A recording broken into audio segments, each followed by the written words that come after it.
Welcome back to another Chart Legacy League where we have Izzet Tempo versus Eldrazi Stompy. A huge thank you to the Patreon supporters who are helping the league and YouTube channel.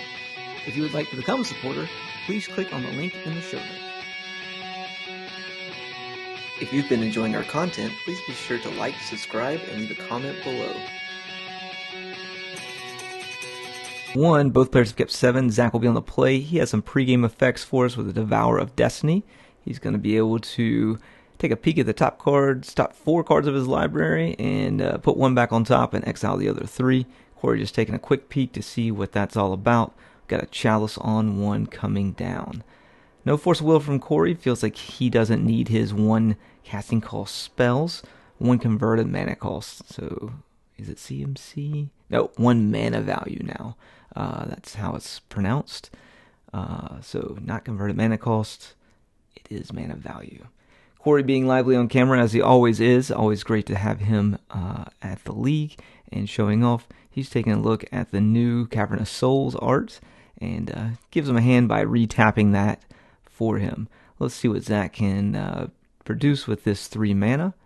And it's going to be a Glaring Fleshraker. And that is going to be protected by the Cavern of Souls. We're going to see a Force of Will on it, like Cavern of Souls doesn't exist. Sounds good. Off to a very strong start here in game 1, with just a few seconds in, already kind of breaking some rules. But if Cavern isn't going to stop a Force of Will, nothing will. Back over to Zach's side. He's got 4 mana available for him at the moment. Let's see what else he can produce. There's an Eye of Ugin, so he does have 6 mana, so the Devourer could be played here. Doesn't want to play into another Force of Will through that Cavern of Souls, but Corey rips 1 anyway. No mana to play that Blood Moon in hand, so Corey's going to have to just wait another turn. So he has double Lightning Bolt, and is that a Consign to Memory as well? Or no, it's a Ponder. Okay, so 3 spells that cannot be cast through a Chalice, but did not stop him before. We've got another chance here. We've got a Devourer of Destiny getting ready to come into play. Cavern of Souls, presumably naming Eldrazi. 6 mana. Oh, sorry, not Devourer of Souls, Devourer of Destiny. I don't know what Devourer of Souls actually is. But let's see if this Force of Will can break through this. Actually, you know what? Maybe that isn't a Cavern of Souls. Give me just a second to look. Alright, taking a closer look at Zach's deck list. That's actually not a Cavern of Souls. It's a Secluded Courtyard. So that's what Corey was reading. It makes more sense now. I retract all of my previous statements. And we have a Blood Moon on the table. So no colorless mana can be produced at this point. And Corey has 2 basic islands and a mountain. We'll see if Zach's able to overcome this objection. And he has a Wastegate Battle Mage, it looks like, in hand. I can't quite tell what else he has. But it's going to be a pass back over. So nothing coming from Zach's side at the moment. Corey picks up another land. 2 Furies in hand and a Lightning Bolt. Or 1 Fury in hand and a Lightning Bolt. Can't quite tell that. But not enough mana to cast that Fury at the moment. So it looks like it's going to be a pass back over to Zach. See if Zach's able to make something out of this as well. Corey forgot to update his life total, but we are now updated 16 to 14. And let's see what we can do with this. Looks like if he has a Sowing Microspawn. Nope. Alright, nothing. Back over to Corey's side. Picks up. Can't quite tell what that is either. There's a Fury and something else. What is that last card? Oh, it's a Pyroblast. That is the perfect card to play against a colorless deck, in my opinion. What do we have? What do we got? Alright, another Secluded Courtyard. Pass back over to Corey as well. Did Corey find another land? He did. Alright, looks like Fury is going to be on the board, and we've got a clock, ladies and gentlemen. And people who don't identify as either one of those, we also have a clock. Back over to Zach's side. Is he able to make something out of this? Alright, he did find something. This Lotus Petal is going to be sacrificed. And what do we have? It's like it's a sowing microspawn. No kick, but he at least gets to go get a waste. And he does have the pretty cool waste from Fallout with the dude chilling in a lounge chair. Not sure who that dude is, because I've never actually played Fallout. Alright, we have another Fury in play, or another Fury in hand, I should say. So we're going to see an attack first, see if he can get anything off the battlefield. Zach does not bite on that.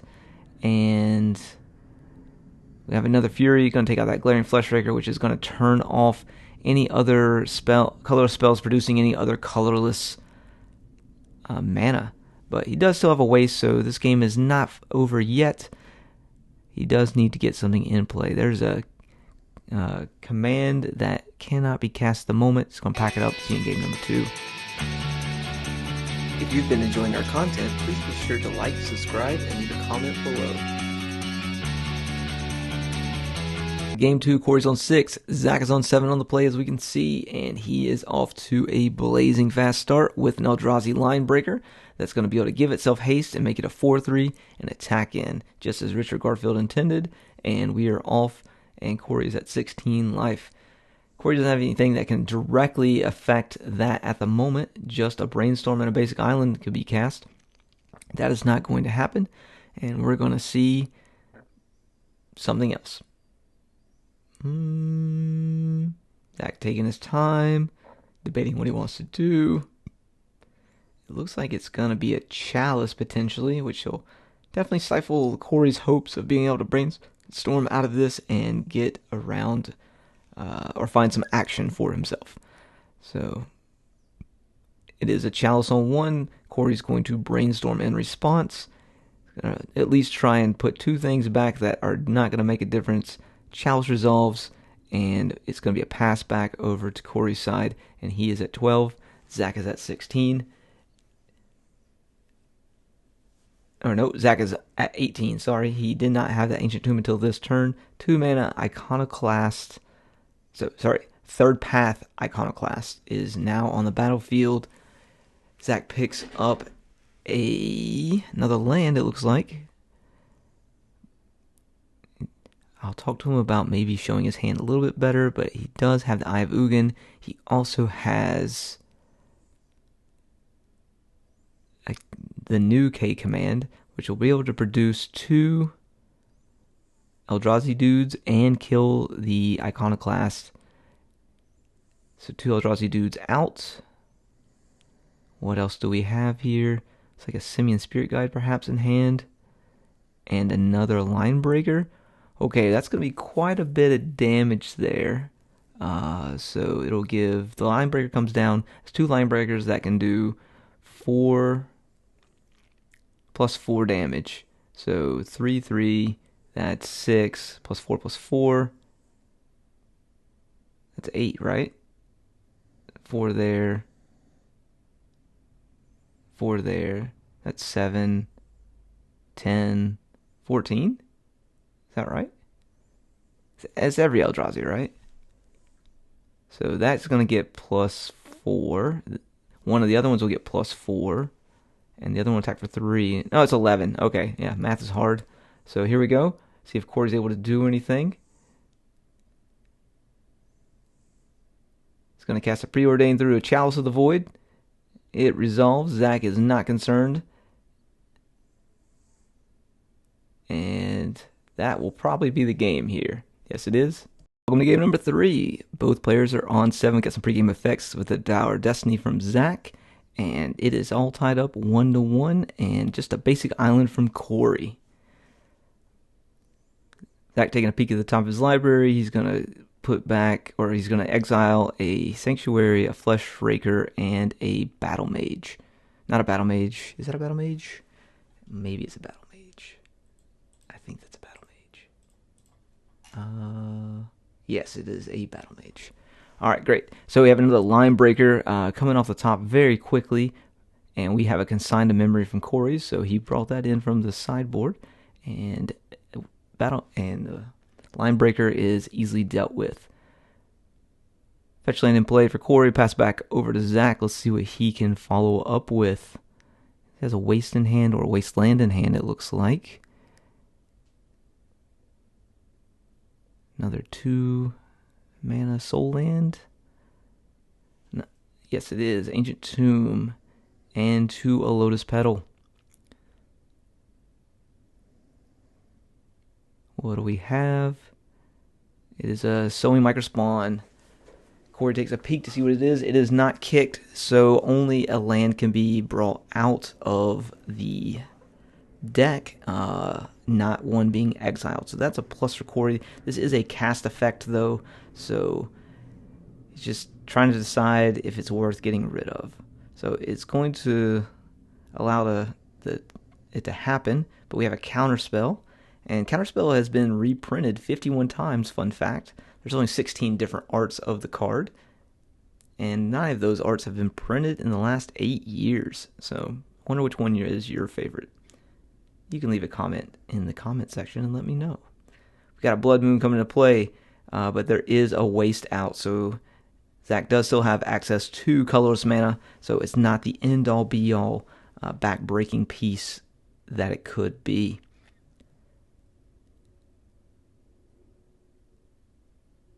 With that being said, let's see if Zach's able to put some together. And there's a Wasteland, both of them being from the Fallout set. And we have a Thought-Knot Seer. So interestingly enough, this is an originally printed Eldrazi, so it is a ETB trigger instead of a cast trigger. So a Force of Will handily takes care of the Thought-Knot Seer, and back over to Corey. Looks like he rips a Murktide off the top. He's got a 6/6 Murktide, so now there's a clock in play with a Blood Moon. So back over to Zach's side. Now Zach is under some pressure to really get this going. So he does have a Wastegate Battle Mage in hand, but he's going to need a Lotus Petal to be able to get that into play, with a kick being able to return the creature to Corey's hand. So this whole game now hinges on whether Zach can rip a Lotus Petal in the next 2 turns. So turn number 1, does he find it? He does not. He finds a Cavern of Souls, and back over to Corey. All Corey needs to do is keep this Murktide in play. Another attack for 6. This is the penultimate turn for Zach. Can he do it? That is not a Lotus Petal. Thanks for watching, everyone. See you next time. If you've been enjoying our content, please be sure to like, subscribe, and leave a comment below.